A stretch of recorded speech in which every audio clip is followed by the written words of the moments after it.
Hello and welcome to the Positive Regression Podcast.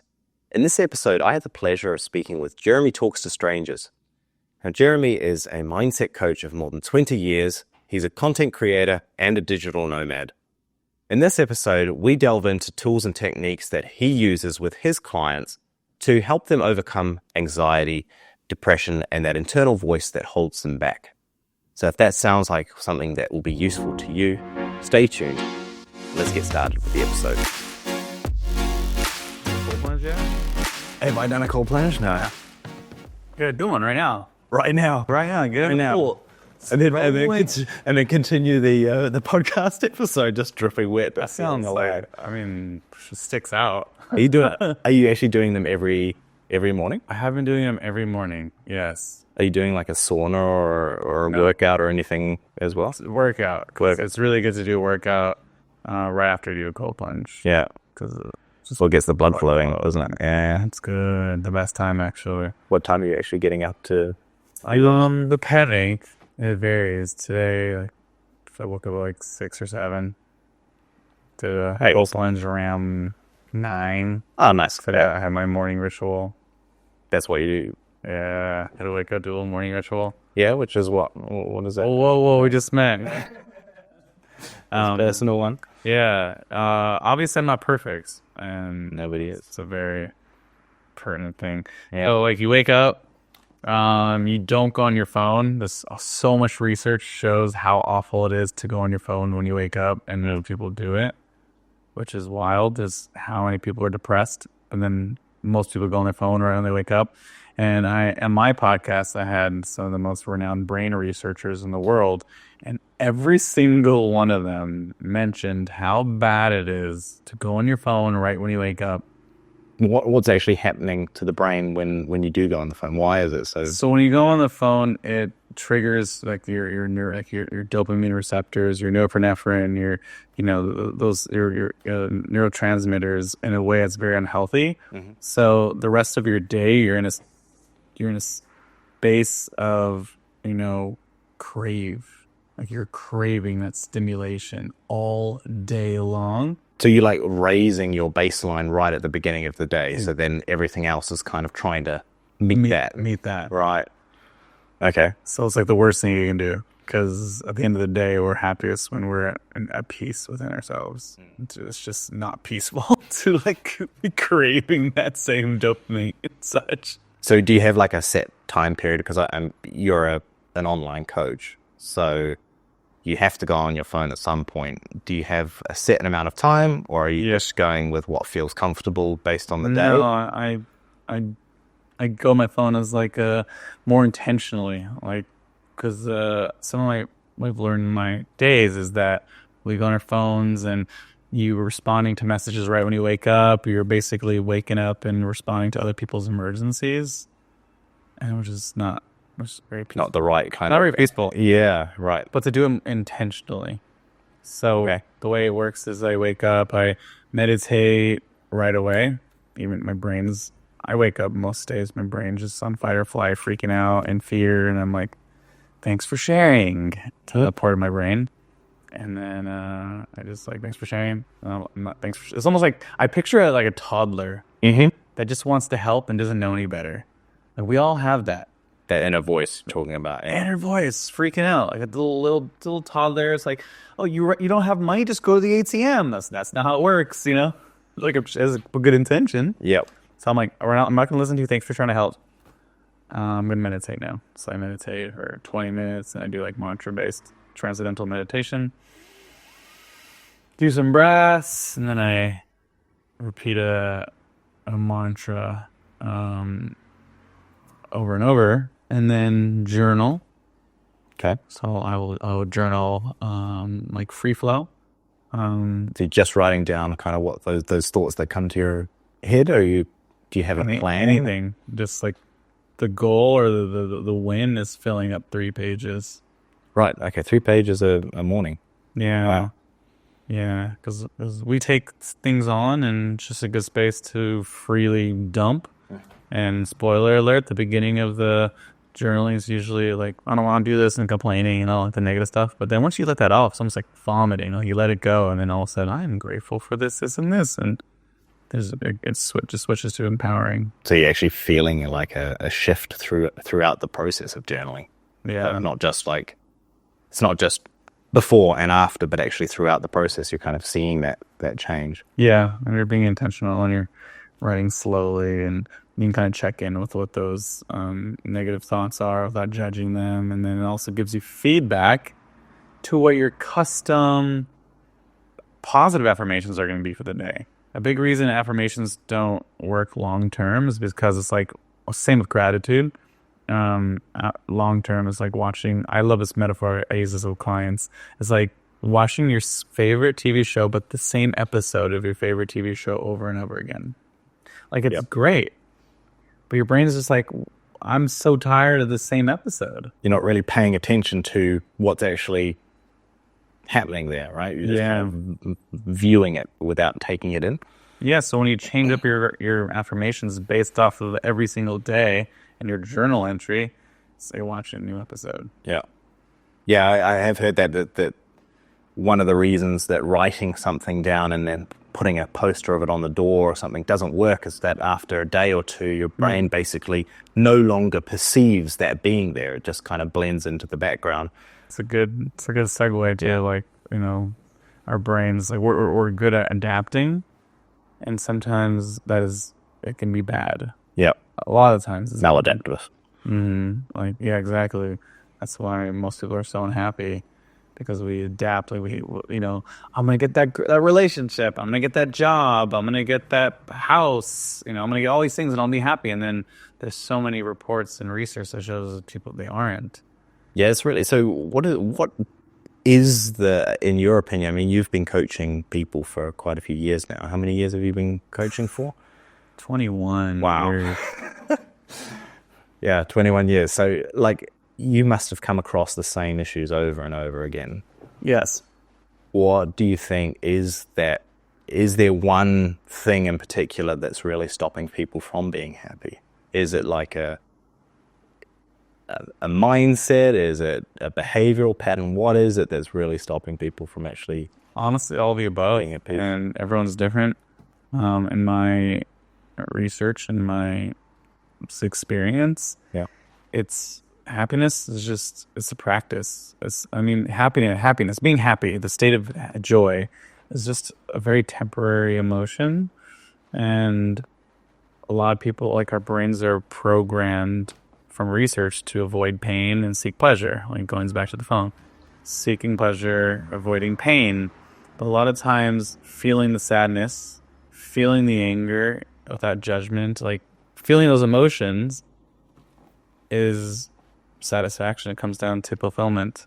I strive for just having a nice overall baseline and fulfillment. And fulfillment, it's like going to the gym. It requires reps every day. You said that's something there really interesting, which maybe is not clear for people, but you said without judgment, like feeling those negative emotions that we view as being negative or harmful without judgment. What does that actually Great mean? question. In a nutshell, if you cry your eyes out and your friend judges you or puts you down for it, you get some new friends. In a nutshell, like, sadness, according to research, sadness and joy, if you take a coin, are literally on the two sides of the same exact coin. So by you withholding your sadness, you are withholding your joy. Right. So you've got to feel you've got to feel the lows in order to feel the highs. If you're not feeling the lows, then you're just sort of. If you're repressing sadness, you're repressing your joy. Okay. And I am far from perfect. Like, I still have a challenging. It's not easy. I just have a better relationship and awareness to know that by repressing my sadness, I'm repressing my joy. And anger, like, I always say this, all your emotions can be channeled in a very empowering way. Even the negative ones, quote unquote. Yeah, like, anger is a very powerful emotion that can be used to set boundaries, like very healthy boundaries.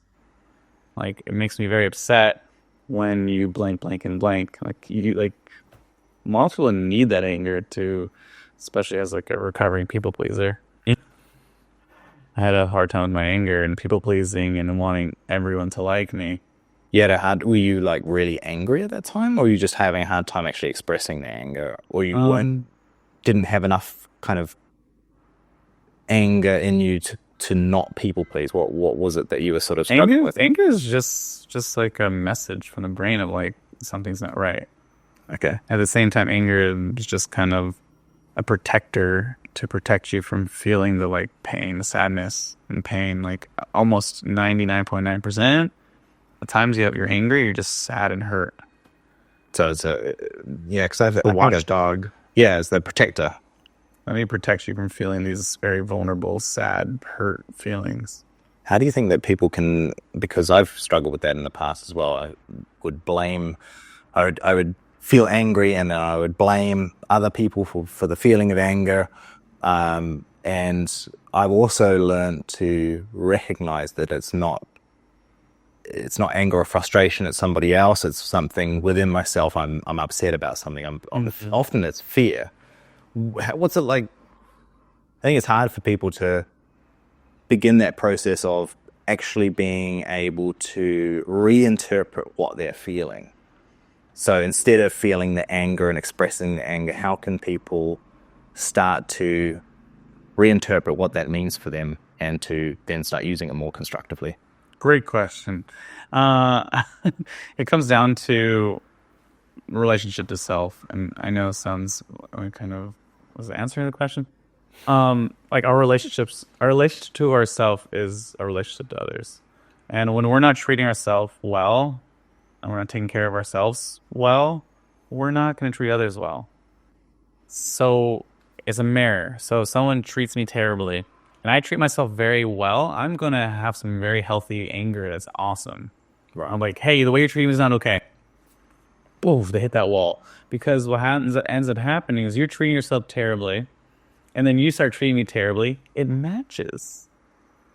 I know it's a different topic, but it's very important. And to answer your question, like the anger, if you have anger, express it in a healthy way. What do I mean? But like, grab a pillow and also like yell into a pillow, feel it all out. Right. And go from there. Like Punching the person who's just don't put their anger on you is not the healthy way, right? Not the healthy way. No. Just to be clear, let's express it by beating up somebody else. Yeah, I think there's like as someone who, has a past of avoiding conflict, because my oldest brother's autistic and he beat me up senselessly in a really scary way. I was so scared of anger. I was so scared of my own anger. I was so, I was so nervous for conflicts because if there's conflict, that person doesn't like me. What if I'm not safe?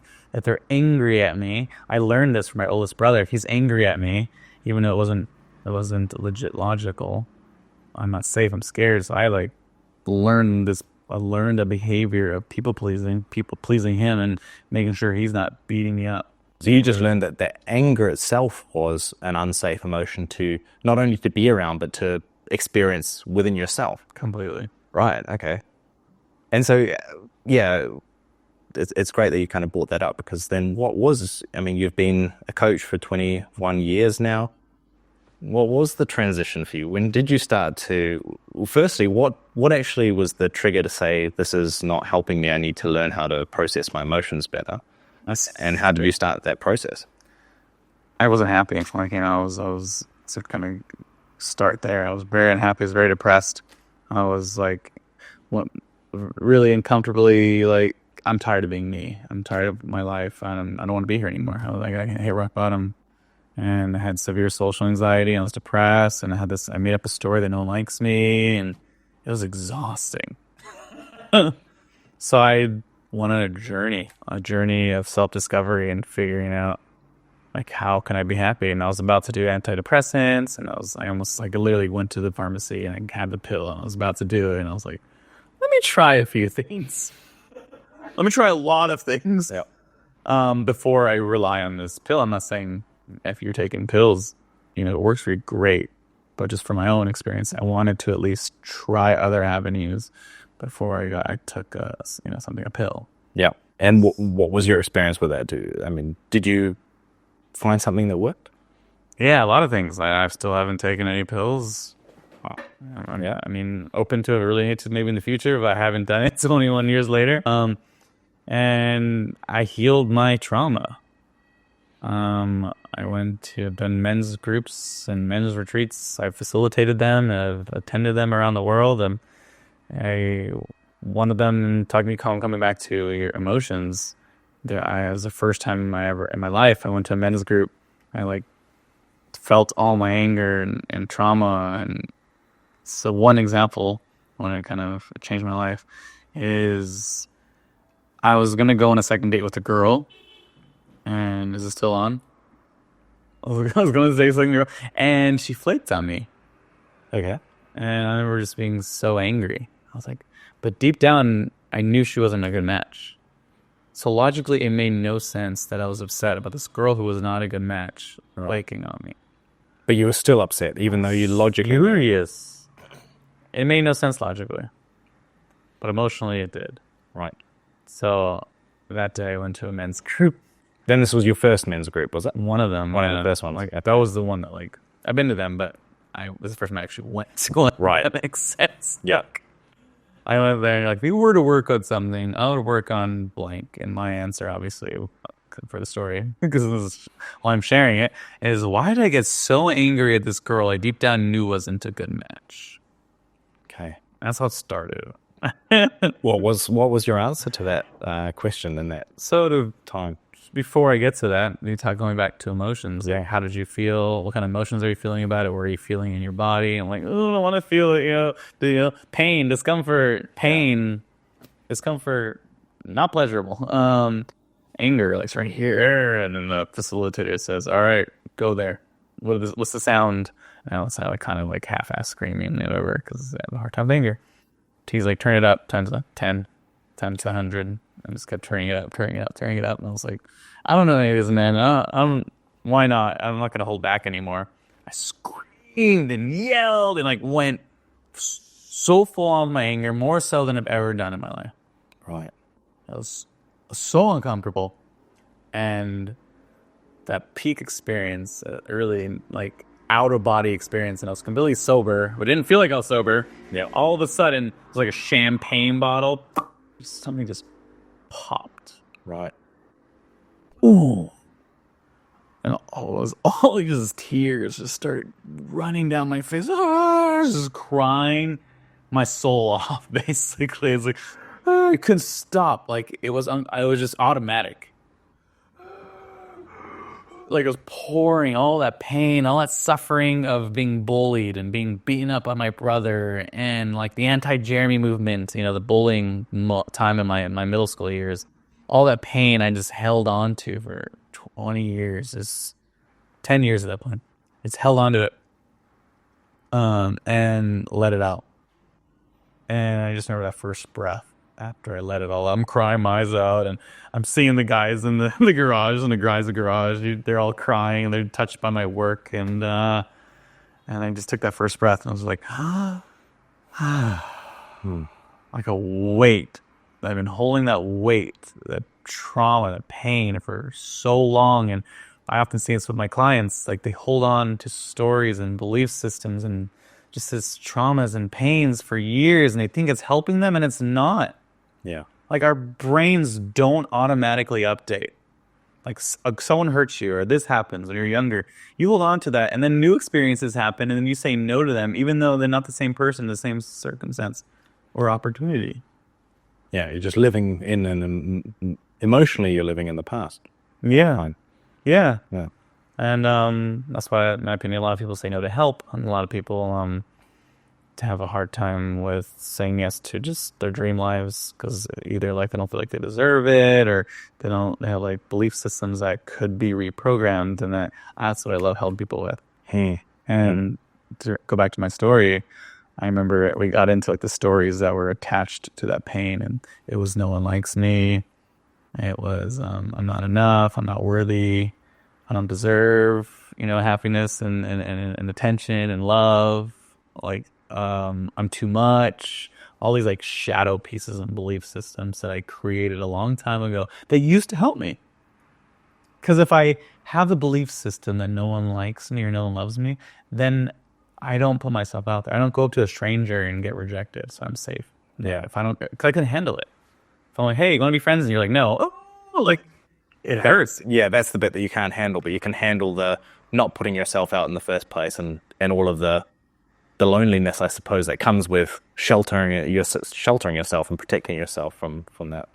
But it no longer serves me. Yeah. Like, here I'm now like traveling the world and giving speeches and facilitating some really amazing transformation.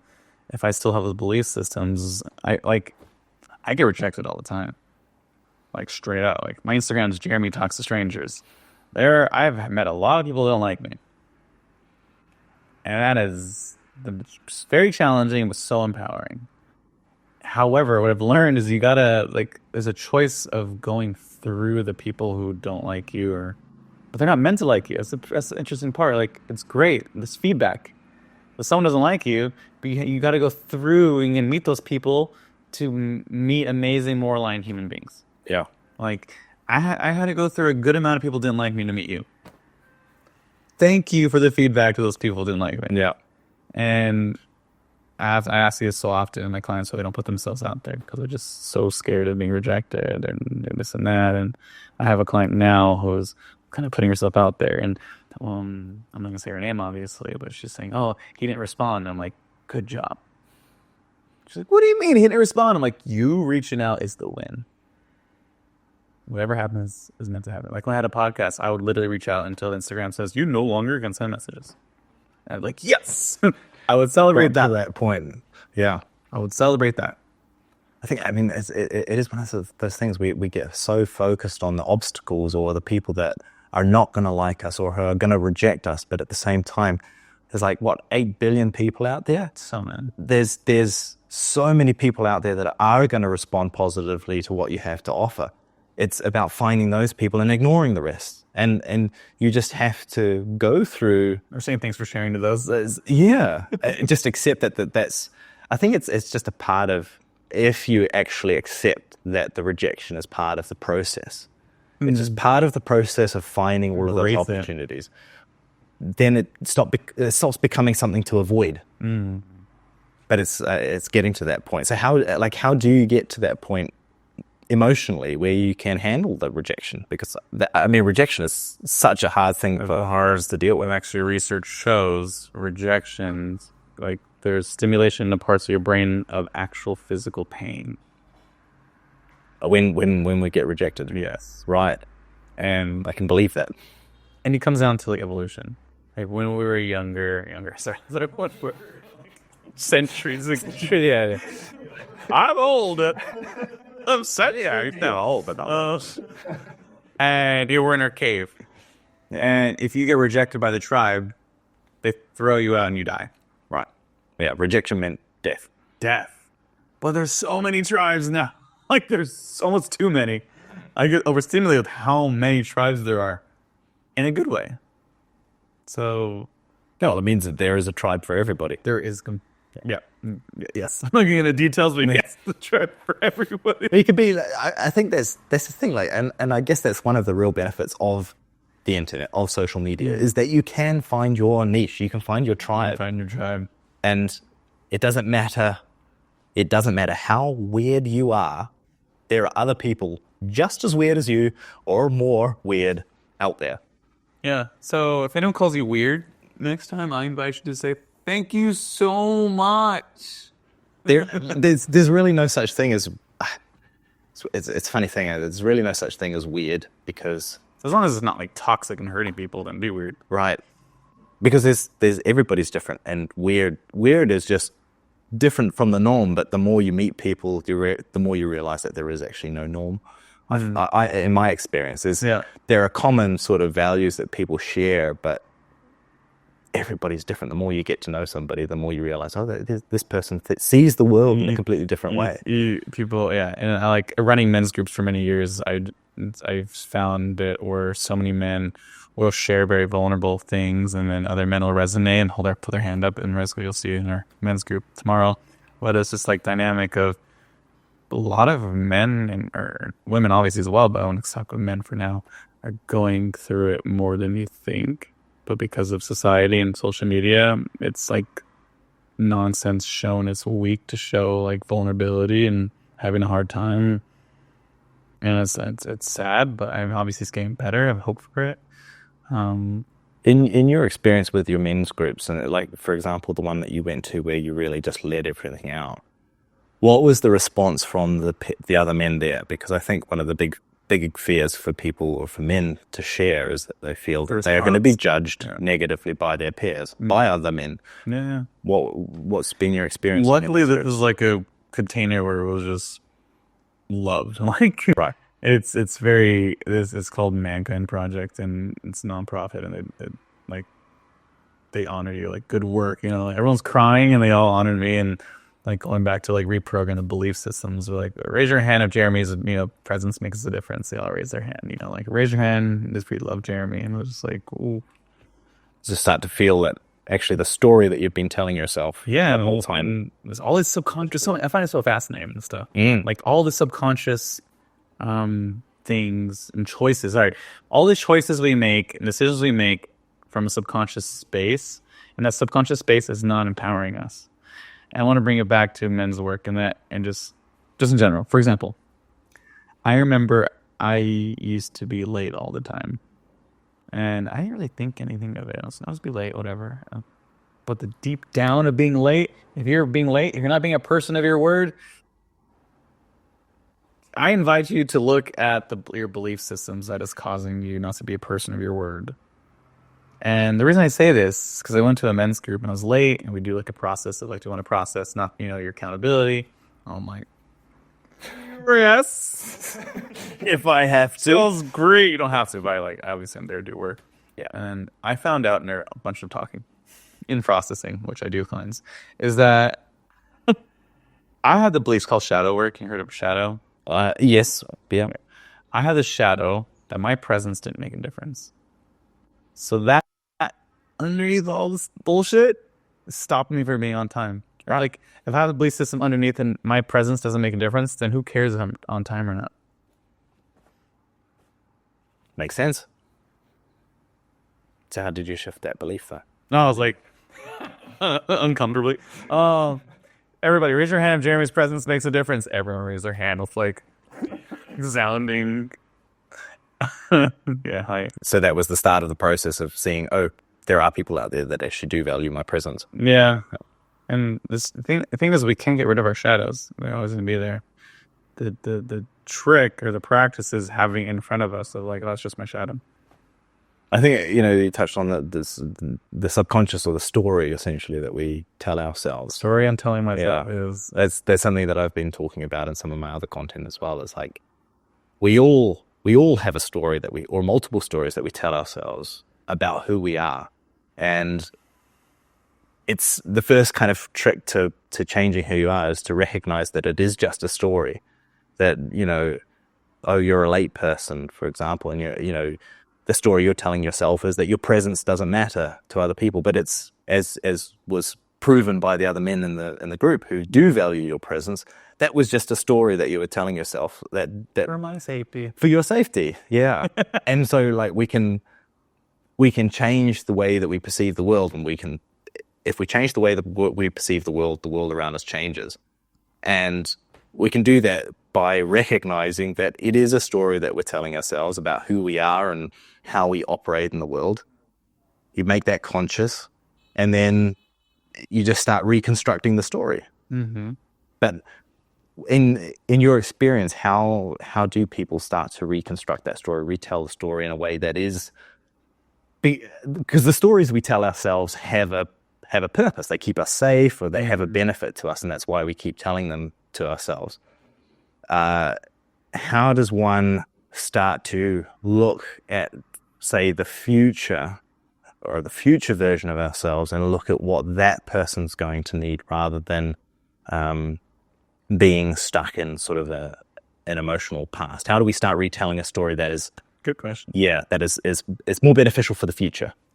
Well, first step is get clear on what that future looks like the ideal future for you. Right. Everyone's different. Like people talk about, oh, he's so successful. Like success is made up. But what does that mean? What does success mean to you? Like get really clear. And what would your ideal life look like if you could know you couldn't fail and anything was possible in like 6 months from now, 1 year from now, 3 years from now, 5 years? Like write that out and get clear on what that ideal way of feeling and it looks like. Ideal way of showing up in the world. Get clear on what your mission is, on what your why is. Like we lose that in the olden days. You got your purpose. Yes, it's like you go on your little journey throughout the forest, and you're a man. Like none of that. There's no initiation anymore. So it's like getting clear on like what your why is, and then what is the impact you're making in the world? Like what is it? If you couldn't fail and anything was possible, what would you be doing? That's the first step as far as creating your story, because you got to have a reason of why you're going through that short-term pain. Because in growth, there's going to be freaking pain. When I think about like going to the gym and your muscles getting bigger, there's literally you're breaking down muscles, so it's pain. Like it's normal. It's almost breaking down. It's not normal. Let me just keep it safe and nice and not break it down, and then I'm weak and shrivel up.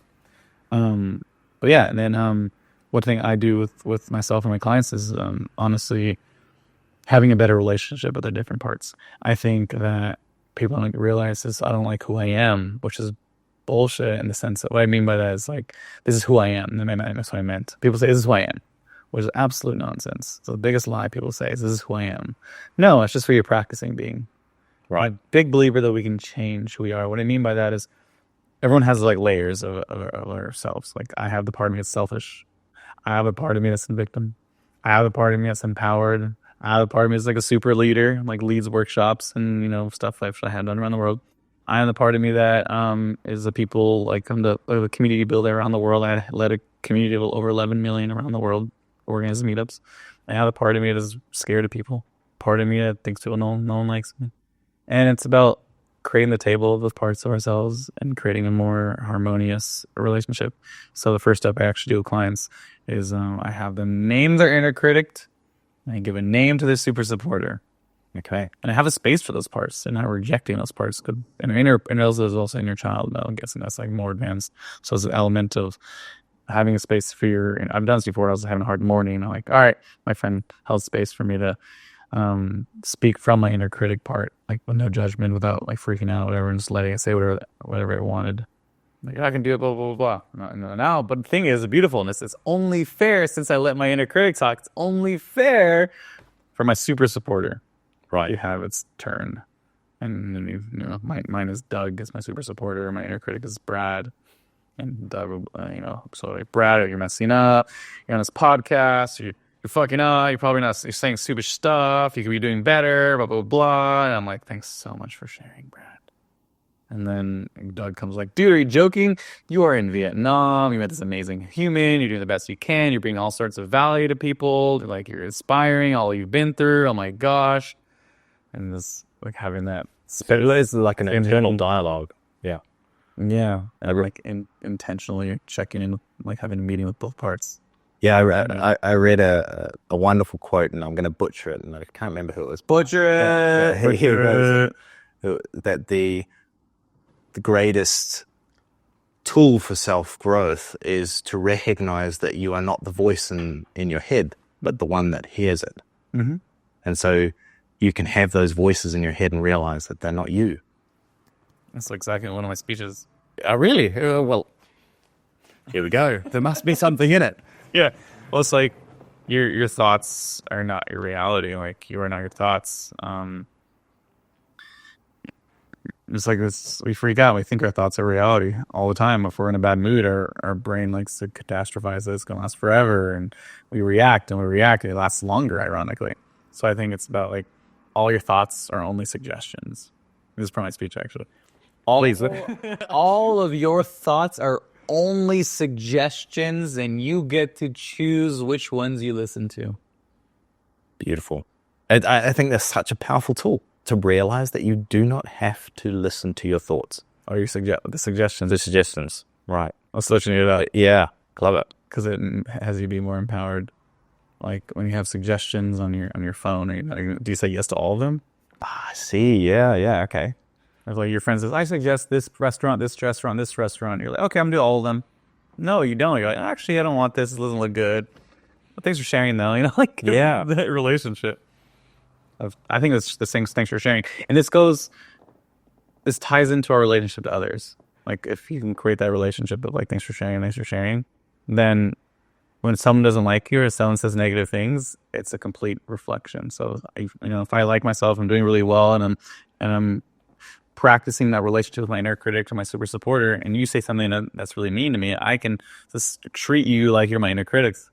When I'm like have a bad relationship with my inner critic, I'm like scared of your inner critics or your criticisms, and then your criticisms is almost always a reflection of your own stuff. So this is like dance that we do in connection, and people don't realize. Yeah. So I suppose that's similar to what you were saying at the beginning of having that sort of, if you're comfortable in who you are, then you have a wall that sort of protects you, not in a negative sense, but when somebody tries to attack you, you can go, oh, sorry, that's you block it. You block it. Yeah, I'm not going to. Thanks for sharing. I hear what you're saying, but I'm not going to pay attention. Yeah. Well, a lot of people are like, what? What do you mean? Why are you saying that?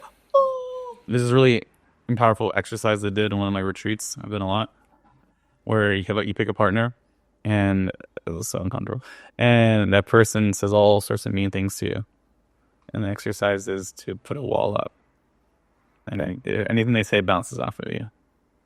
And I feel like some people are like feeling it, like, oh, like stop, hold on, stop what you're doing. Nothing gets in. Shield. Nothing gets into the shield. And their facilitators like, nothing gets in. No, okay.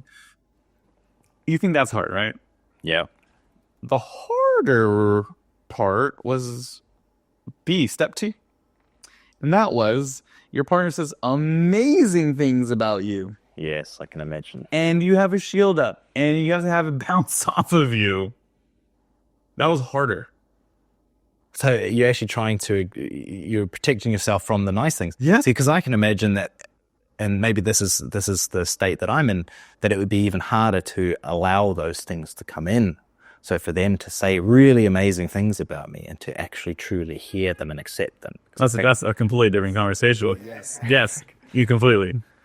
But it is a reflection of how you're treating yourself. Right. Like you're treating yourself like trash, then you're going to be like, oh, hold on. No, I'm not going to listen to that because it doesn't match how I'm treating myself. So with having the wall up and defending yourself from the amazing things that people are saying, what's the purpose of that exercise? Because if it's internal, you don't need it externally. And when you're so quick to accept it from other people, you're not giving to yourself. So you're, for one, is very easy to manipulate. And then 2, you're relying on external factors to feel good about yourself. So that's 2 of those. There's 2 that I can think of right now off the top of my head. So learning to not be as easily swayed by negative or positive affirmations or thoughts. Okay. Yeah. You can serve in a more empowering way, and then you're not doing it to like please, and you're not like a sick. So you're pleasing. You're like, say the nice thing to me. So I'm gonna do whatever it takes. And a lot of times I'm just whatever it takes is not honoring my own boundaries. Right. Or I'm hanging out with people I shouldn't be hanging out with just because I want to be liked by everyone. I think a lot of that, it all sort of seems to come down to knowing yourself, and knowing yourself in a way that is not just, these are the thoughts that I have, but actually a deeper understanding of what that means. Mm-hmm. How can people actually get to the point where they actually really know themselves? Because I feel like with social media and there's so many distractions out there, it's very easy for us to kind of compare to be put in a position where we don't want to deal with the uncomfortable parts of ourselves, so we just distract ourselves. What is the process of actually being able to understand who you are? Easy. Well, who you are is you get to choose in a beautiful way. Okay. And how you're practicing being, going back to that. And then, 2 is getting intentional who you want to be. Like for example, I love this on share of, I'm lazy, I don't clean my room. People all the time, I'm so lazy. I've done it in the past. I can stop that right now and start right now. Like, I'm a very hardworking person. I'm very clean. And clean my room and have everything be clean. Just done. I'm a clean person. Okay, so it's not a matter of finding yourself. It's a matter of creating yourself. Yeah. Deciding who it is that you want to be rather than looking at Externally. who you supposedly have been. I suppose if you're looking at who you are currently at this point, and we've already discussed that a lot of the time we're living in our emotional past, then you're not actually figuring out who you are. You're figuring out who you used to be. And so if we want to figure out who we really are, then it's about deciding. That's why it bothers me when people, it triggers me. It bothers me when people say just be yourself. Right. Because it's just like, Yeah, what does that mean? what does that mean? Yeah. But it comes down to be your most expressed self. Just hits a little bit better for me. I think that's also so often used as an excuse for people just to be, I'm just being myself, and then it's an excuse for them to be the worst part of them, which, okay, there are parts of us that Who you are. Yeah, I'm just being myself, and then you're being an asshole, really. You're channeling and putting energy into your wounded part of you. Yeah. So being yourself is more of a be your higher self, I suppose, would be a better way of be your purpose-based self. Purpose-based self. I like that. I just made that up. It's pretty good. Yeah, it's pretty good. I like that. Put that on podcast. Yeah, somebody should be recording that. Yeah, wow. That'd be great. Yeah. Be a purpose-based self. I think that's something that's probably one of the crucial lessons or things for people to note now is if they're struggling to figure out what they're supposed to be doing in life, if they're feeling anxious about the future, depressed, just realize you can be your purpose-based self. You can decide who it is you want to be, base that on your why it is that you're here, and what's the highest purpose that you could be serving. And then as you were saying, act that out. It's a behavior. It's not a cognitive exercise. It's a decision to behave and act in that way. Yeah. That's a good piece of content right there. Don't be yourself. Be your purpose-based self. Boom, viral. Beautiful. Yeah. Comment your thoughts. Don't be yourself. Be your purpose-based self. Comment your thoughts below. I love it. I think that's probably a really good place to stop. Jeremy, I appreciate it so much for you to come on the podcast. I think you and I look at the world in similar ways, and it's beautiful to meet somebody who has that kind of outlook on life, really, and has been practicing that for many years now. I'm sort of at the beginning of that journey. It's wonderful to sort of... Not easy. I'm going to tell you. Like one of my mentors always says, lead from the heart, talk from the heart, be from the heart, and be of service. And whatever happens is meant to happen. And obviously it's easier said than done because the world can be really challenging. All the projections and displacement of other people not doing the work. Well, just touching on that, actually, how do you treat yourself when you slip up, as we all inevitably do, and you feel like you haven't lived up to your purpose-based self? Man, I channel my almost like inner parent. Okay. Yeah, Can you explain that one? Absolutely. I'm gonna go to the most vulnerable space when I couldn't get out of bed in the morning, and I was like just depressed in bed. I would channel this almost unconditionally loving parental part of me. Wasn't necessarily my own parent, but was my own part of me. And I was like, Jeremy, it's okay. I know, like that. I get it. Like this is normal. It's okay. Like where you're feeling is valid. Like that's how it started.